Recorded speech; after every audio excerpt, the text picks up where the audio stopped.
जय माता दी। आप सभी को नवरात्रि की हार्दिक शुभकामनाएं। आज आप देख रहे होंगे कि आज से ही नवरात्रि की शुरुआत हो रही है और माता की जो है आज शैलपुत्री माता का जो है प्रथम पूजा है। शैलपुत्री माता जो है दुर्गा के 9 रूपों में सबसे पहले रूप में जो है माता की पूजा की जाती है। 9 दुर्गा में मात की जाए माता शैलपुत्री की तो सबसे महत्वपूर्ण माना जाता है। इनको एक कवच के रूप में देखा जाता है और ये कवच के रूप में क्यों देखा जाता है इसके बारे में आपको बताऊंगा वीडियो में। शैलपुत्री माता, शैलपुत्री इनका नाम इसलिए शैल का नाम आप समझ लो कि पर्वत होता है। पर्वत की अगर ये बात की जाए तो माता का नाम शैलपुत्री क्यों पड़ा, पहले तो माता का दर्शन कीजिए और आप वो कमेंट में एक बार जय माता दी जरूर लिखें। चैनल पे नए हैं तो चैनल को सब्सक्राइब कर लें क्योंकि इस वीडियो के अंदर आपको शैलपुत्री माता की सारी जानकारी मिलेगी। कैसे उनका जन्म हुआ, कैसे उनकी पूजा करनी चाहिए, क्या भोग लगाना चाहिए और कैसे उनका कौन सा मंत्र है जिससे आपको धन प्राप्ति या कुछ भी आपको समस्याएं हैं घर में, वह सारी चीज़ें आपको मिल सकती हैं। इसके अलावा एक चीज़ मैं आपको और बताऊँगा इस वीडियो के माध्यम से कि शैलपुत्री माता की पूजा करने के साथ साथ आपको और क्या करना चाहिए, जो भी आपकी समस्याएँ हैं वह सारी आपकी मनोकामनाएं पूरी हो जाएं। खासकर आप देख रहे हो माता जो है त्रिशूल लेकर हाथों में खड़ी हैं। इसके पीछे की कहानी, माता का जन्म के पीछे की बहुत बड़ी कहानी है। आपको एक खास बात बताता हूँ। माता का जैसे शैलपुत्री हैं तो माता जो है शैलपुत्री जो है ये पार्वती माता का ही रूप है। अब आपको कहानी बताता हूँ असल में कहानी क्या है, जो कि माता शैलपुत्री से जुड़ी हुई कहानी है और कवच के रूप में माता को क्यों जाना जाता है। चलिए स्टार्ट करते हैं। नवरात्र पूजन में प्रथम दिवस माता की पूजा की जाती है। माता जो शैलपुत्री इनकी पूजा व उपासना की जाती है। इस दिन प्रथम उपासना में योगी अपने मन को मूलाधार चक्र में स्थिर करते हैं। मतलब शुरुआत करते हैं, किसी भी चीज़ को आप शुरुआत करते हैं तो अपने मन को जो है एक मूलाधार, मतलब किसी चीज़ को एक तरीके से अब उस तरीके से बना लेना कि अगले 9 दिन तक हमें क्या करना है। यहीं से जो है योग साधना का प्रारंभ होता है। माता शैलपुत्री के बारे में अगर बात की जाए तो आप सभी को ये जान लो कि माता को जो है पहले तो शैलपुत्री, इसके बाद हेमवती और इसके बाद माता को सती के नाम से भी जाना जाता है। अब आपको सती मैंने बताया तो सती से आपको ये भी याद आना चाहिए कि माता सती कौन थी। माता सती आप सभी को पता है भगवान भोलेनाथ की पहली पत्नी या फिर ये कह लो कि माता पार्वती का ही पहला रूप था माता का जो है। माता जो शैलपुत्री हैं ये जो है गाय पे सवारी करती हैं, उसके पीछे भी मैं आपको कारण बताने वाला हूँ। हाथों में त्रिशूल कैसे है वो आइए जानते हैं। जैसा कि आप सभी को पता है जो भगवान भोलेनाथ हैं उनकी जो पहली पत्नी थी, जिन्होंने अपने आप को यज्ञ में भस्म कर लिया था, आप सभी को पता है दक्ष प्रजापति के यहाँ अपने ही पिता के घर, तो उनके बारे में ही ये पूरी की पूरी कहानी देखने को मिलती है। यहीं से पूरी कहानी शुरू होती है माता शैलपुत्री की। आइए जानते हैं। देखो, जब दक्ष प्रजापति ने भगवान भोलेनाथ से, तो दक्ष प्रजापति हमेशा जो है नाराज़ ही रहते थे क्योंकि वो जो है सांपों से और भूत प्रेतों से हमेशा घिरे रहते थे। लेकिन जो उनकी दक्ष प्रजापति की जो बेटी थी सती, वो जो है भगवान भोलेनाथ को ही, ये तो एक सृष्टि की रचना थी कि जो भी है कि मतलब कि जो भी सती के रूप में प्रकट होगा या माता देवी होंगी वह जो है भगवान भोलेनाथ से ही वो शादी करेंगी। तो जैसे कि दक्ष प्रजापति के यहाँ जो है सती पैदा हुई तो उनको जो है उन्होंने पहले ही भगवान भोलेनाथ को अपना पति मान लिया था। तो यह भी बात थी। बाकी फिर बाद में जब बड़ी हो जाती हैं सती तो जो उनकी शादी कर दी जाती है, लेकिन जो शादी जिससे वो करती हैं उनको जो है दक्ष प्रजापति उनके पिताश्री को भगवान भोलेनाथ पसंद नहीं थे। तो वहाँ से सारी की सारी जो है गड़बड़ शुरू हो जाती है। तो वहाँ पर होता क्या है कि एक बार जो है जो दक्ष प्रजापति हैं वह जो है एक महायज्ञ करवाते हैं। उस यज्ञ में जो है सभी को बुलाते हैं, सभी देवी देवताओं को बुलाते हैं और लेकिन जो है अपनी ही बेटी और अपने ही जो भगवान भोलेनाथ हैं उनको जो है न्योता नहीं देते हैं, निमंत्रण नहीं भेजते हैं। और फिर उसके बाद क्या होता है, भगवान भोलेनाथ माता सती जो है पहाड़ पे बैठे होते हैं, कैलाश पहाड़ पे बैठे के इंतजार कर रहे होते हैं। देखते हैं जो है बहुत सारे विमान जो है सृष्टि ब्रह्मांड में उड़ते हुए जा रहे हैं, कहाँ जा रहे हैं किसी को कुछ पता नहीं है। उसके बाद काफ़ी समय बीत जाता है। उसके बाद जो नारद जी जा रहे होते हैं तो भगवान भोलेनाथ और माता सती के पास एक बार रुकते हैं प्रणाम करने के लिए और बताते हैं कि आप लोग नहीं चल रहे हैं, आपके ही जो है घर, माता सती को बोलते हैं आपके ही घर में जो है आपके पिताश्री ने बहुत बड़ी यज्ञ रखी हुई है तो आपको वहाँ पर आना चाहिए। तो जो है अब यहाँ पर जो है भगवान भोलेनाथ और जो दक्ष प्रजापति हैं उनको तो ये बात पता होती है भगवान भोलेनाथ को कि हमारी और उनके जो अपने ये कह लो उनके ससुर जो हैं दक्ष प्रजापति, उनसे बनती नहीं है आपस में। तो जो उनकी सती हैं, माता सती जो होती हैं, वो भगवान भोलेनाथ से आग्रह करती हैं कि मुझे वहाँ पर जाने की परमिशन दो। लेकिन भगवान भोलेनाथ ये नहीं बताते हैं कि किस कारण से जो है वो उनको जाने की परमिशन नहीं दे रहे हैं, वो नहीं बताते हैं। कई बार जो है बोलती हैं माता सती जो है कि मेरे को मेरे पिता के घर जाने दो, जाने दो। तो भगवान भोलेनाथ कुछ भी नहीं बोलते हैं, बोलते हैं ठीक है चली जाओ। माता सती जैसे ही अपने पिता के घर पहुंचती हैं, वहां देखती हैं तो उनके पिता श्री उनसे बात नहीं कर रहे हैं। माता तो उनकी जो माता होती हैं सती माता की, वो जो है उनको गले लगा लेती हैं, रोने लगती हैं। लेकिन उनकी जो बहनें होती हैं वो जो है उनको देखकर मतलब कि एक स्वभाव के हिसाब से नहीं, थोड़ा ये होता है कि अलग तरीके से वो बात कर रही होती हैं, सबके सब प्रेम भाव से कोई उनसे बात नहीं करता है। और उसके बाद देखती हैं जो उनके पिताश्री होते हैं दक्ष प्रजापति, सभी देवी देवताओं के सामने जो है भगवान भोलेनाथ के बारे में गलत बोल रहे होते हैं। तो यह सारी चीज़ देखती हैं जो माता सती होती हैं, वो देख कर आग बबूला हो जाती हैं। और वो जो है माता जो है अपने आप को जो है ऐसी मान्यता है, और आप सभी लोग ये कहानी जानते हैं कि मतलब इतना ज़्यादा जो है परेशान हो जाते हैं देखकर कि उनकी जो बहनें हैं वो भी बात नहीं कर रही हैं। माता तो चलो ठीक है, माता तो माता होती हैं, इसलिए उनकी माता तो इन सब बातों को समझ रही हैं। लेकिन दक्ष प्रजापति जो उनके पिताश्री थे, भगवान भोलेनाथ के जो ससुर थे, वो अपने दामाद के बारे में इतना कुछ गलत सलत बोल रहे थे, तो यह बात को बर्दाश्त नहीं कर पाती हैं माता सती। और जो यज्ञ हो रही होती है उसी में अपने आप को जो है वो उसमें कूद जाती हैं। और जब कूद जाती हैं तो एक तरीके से वो अपने शरीर को जो है पूरा भस्म कर देते हैं। तो यहाँ पर फिर इसके बाद होता क्या है, यहाँ पर होता कुछ, यहाँ पर जो है सब खबर जो है भगवान भोलेनाथ तक पहुँचती है। भगवान भोलेनाथ जो है भागते हुए आते हैं, बहुत ज़्यादा क्रोधित होते हैं, आते हैं, देखते हैं माता सती का आधा शरीर से ज़्यादा जल चुका है। और हालांकि ये सब कुछ सृष्टि का ही नियम था कि माता का जो है कैसे कैसे क्या होना है, उसके बाद ही माता पार्वती का जन्म होना है। अब वो भी कैसे होता है वो मैं आपको बताता हूँ। आते हैं भगवान भोलेनाथ, उनका जो शरीर होता है आप सभी को पता है, वो लेकर जो है चले जाते हैं। और गुस्से में तो अपने दक्ष प्रजापति होते हैं, उनका सिर भी भगवान भोलेनाथ अपने त्रिशूल से ही काट देते हैं। हाँ, तो उसके बाद होता क्या है कि जो है भगवान भोलेनाथ जब माता सती का जो है शरीर लेकर जा रहे होते हैं, तो पूरे फिर उसके बाद शरीर लेकर चले जाते हैं और इधर जो है अपने दक्ष प्रजापति का जो है सर भी काट दिए होते हैं। उसके बाद जो है लेकर जाते हैं, पूरे ब्रह्मांड में घूम रहे होते हैं भगवान। फिर विष्णु देखते हैं कि अब तो जो है धरती जो है प्रलय आ जाएगी अगर इस तरीके से रहा। भगवान भोलेनाथ तांडव करने लगते हैं, मतलब तीसरी आँख खोलने वाले होते हैं।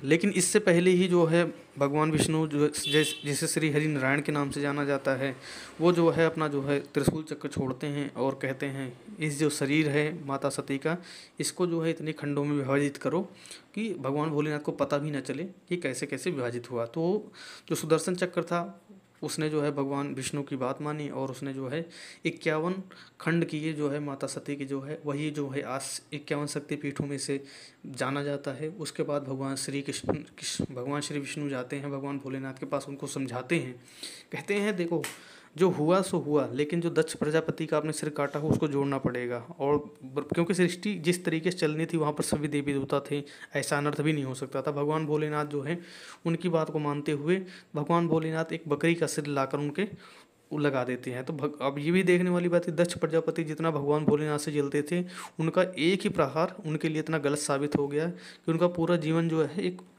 बकरी का सिर लगाया था तो उनको एक बकरी का सिर लगा दिया।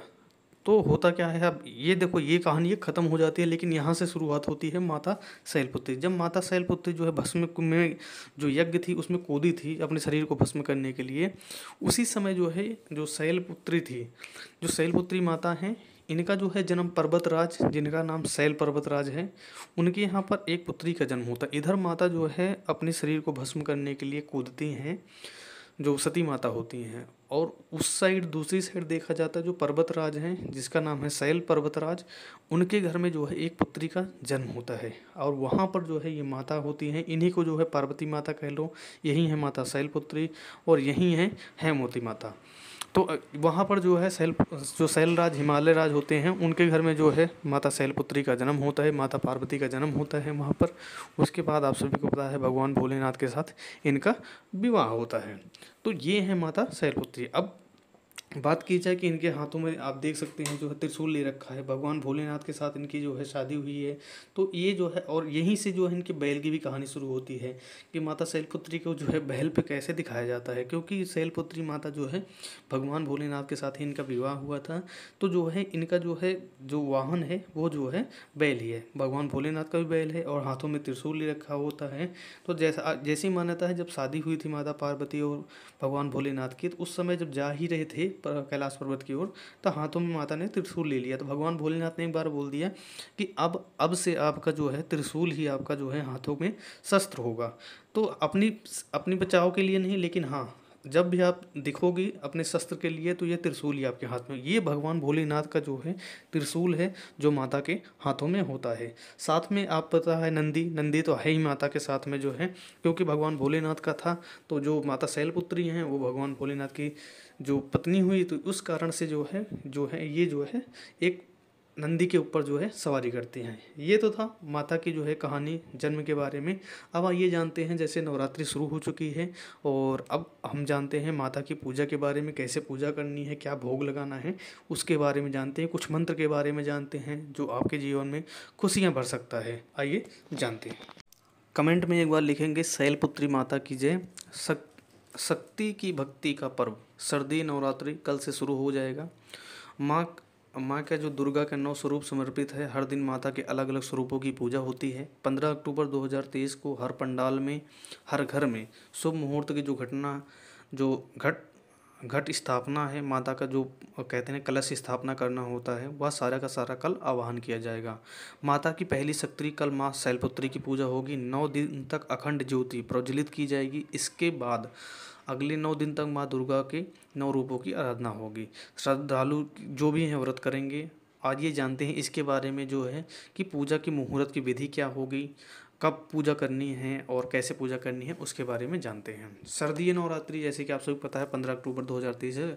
अंत होगा इसका जो है 23 अक्टूबर 2023 को। दुर्गा विसर्जन है 24 अक्टूबर को। बात की जाए नवरात्रि की जो है, जो अपना कलश बैठाने वाला है या कलश स्थापना का जो समय है, आश्विन शुक्ल की प्रतिपदा तिथि 14 अक्टूबर 2023 को रात 11:24 से शुरू होगी। 16 अक्टूबर 2023 को प्रातः 12:03 तक समाप्त होगी। इस बीच में आपको जो है कलश की स्थापना कर लेनी है। नवरात्रि से पहले दिन अभिजित मुहूर्त में कलश यात्रा बहुत शुभ मानी जाती है। तो आप ये ध्यान रखें, जो है एक अच्छा सा समय कर लें।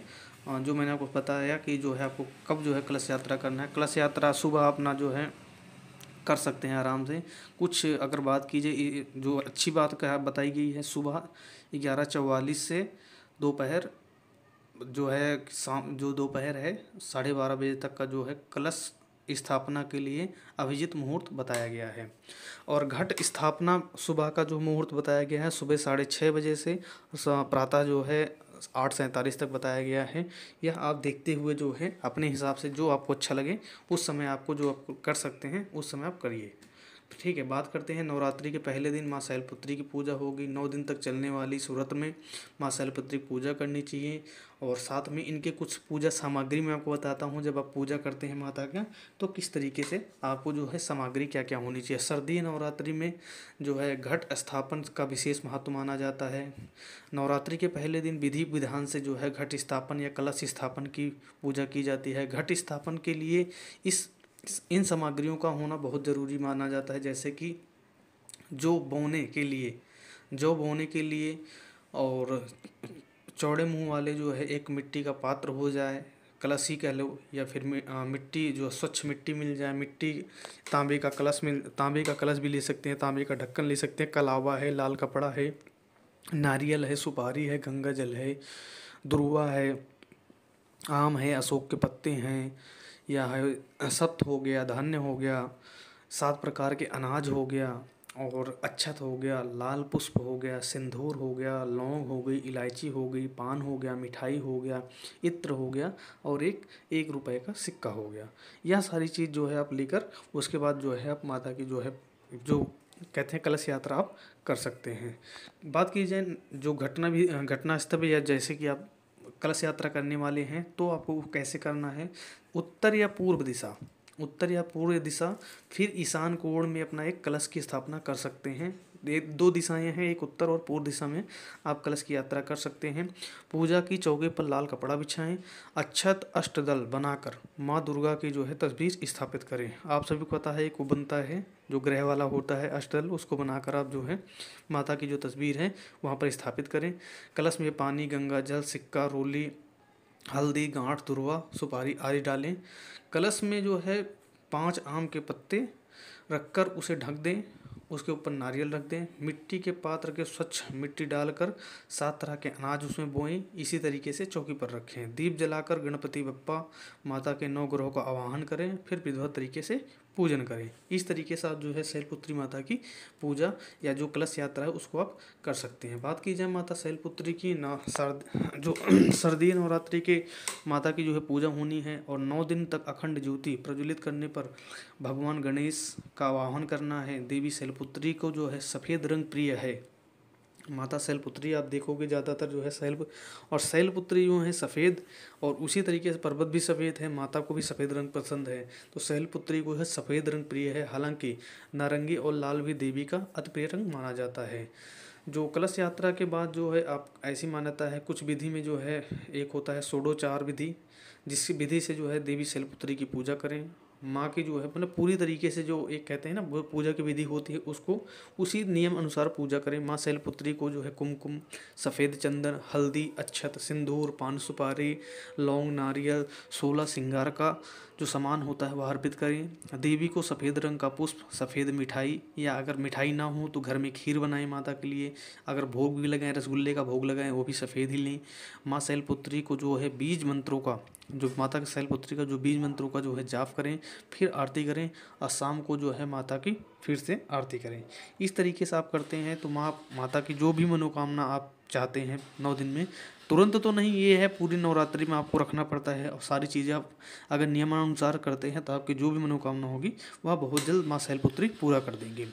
माँ शैलपुत्री के अगर मंत्र की बात की जाए तो माता शैलपुत्री के कुछ मंत्र हैं जिनको आप उच्चारण करेंगे तो जो भी आपकी मनोकामनाएं हों वह सारी की सारी बहुत जल्द पूरी होंगी।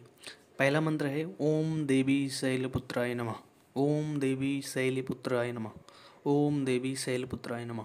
इस मंत्र का आपको जाप करना है कम से कम 21 बार, बाकी आप 108 बार 121 बार जितना आप कर सकते हैं आप करिए।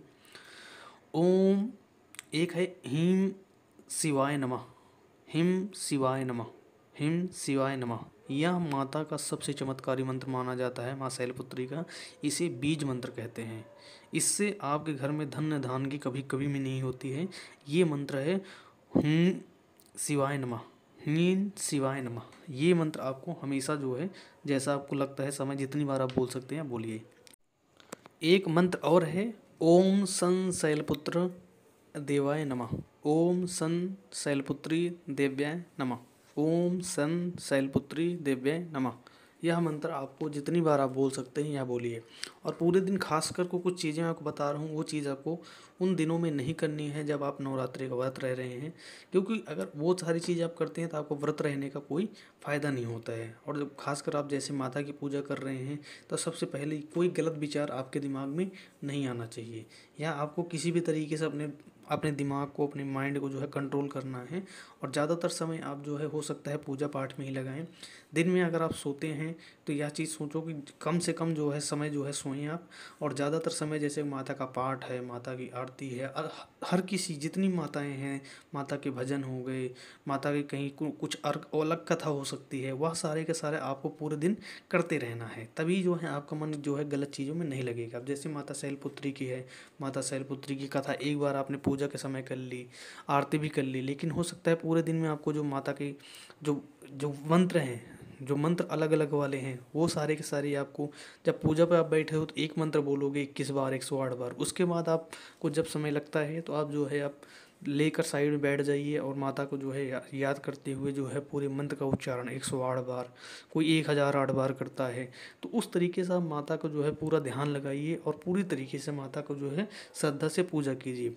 और इस बात के देखो, माता की जो है पूजा अगर 9 दिन करते हैं, जैसे शैलपुत्री माता के बारे में कहा जाता है, माता जो है जितनी भी आपकी मनोकामनाएं हैं वह सारी की सारी ज़रूर पूरी हो जाएंगी।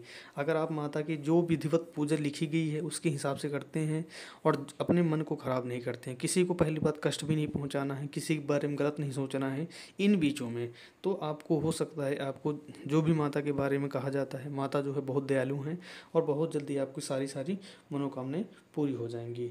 तो ये था माता का जो है शैलपुत्री का पहला नवरात्रि का दिन, जिस दिन आप माता की पूजा कर रहे हैं और माता की आरती। बाकी आप वीडियो के माध्यम से देख सकते हैं कुछ मंत्र हैं, जैसे ये वाला जो मंत्र आप देख रहे हैं, इसमें ये मंत्र जो लिखा हुआ है इसको अगर आप पढ़ सकते हैं तो इसको आप पढ़िए। और ये मंत्र जो है खासकर जो है लाभ पहुंचाने के लिए है। अपने जीवन में अगर आपको सब धन धान्य इन सब चीज़ों को भरा रखना चाहते हैं, इस मंत्र का ज़रूर उच्चारण करें, जो ये आप वीडियो के माध्यम से देख सकते हैं। तो ये था आज का पूरा वीडियो जो है माता शैलपुत्री के लिए। बाकी इसके अलावा आपको एक बात बता दूं, आरती भी करनी है माता की। माता हर माता की आरती अलग अलग होती है, तो आप कैसे भी हो सकता है, माता शैलपुत्री की भी आरती होती है, तो माता शैलपुत्री की आरती अब जो है जो भी होती है और उसको करें। खासकर ये भी ध्यान रखें कि माता को जो है सफ़ेद रंग पसंद है, तो जो सफ़ेद रंग का जो है भोग होता है, माता को सफ़ेद रंग का ही भोग लगाएं। इन सारी बातों का आप ध्यान रखते हुए माता की पूजा करो और माता जो है आपके ऊपर बहुत जल्द ही कृपा करेंगी। आपकी जो भी समस्याएं होंगी, जो भी आपको चाहिए, वो हो सकता है माता जो है बहुत जल्द आपके घर में जो है पूजा के आपके पूजा की विधि के अनुसार जो है देंगी। जय माता दी, जय माता।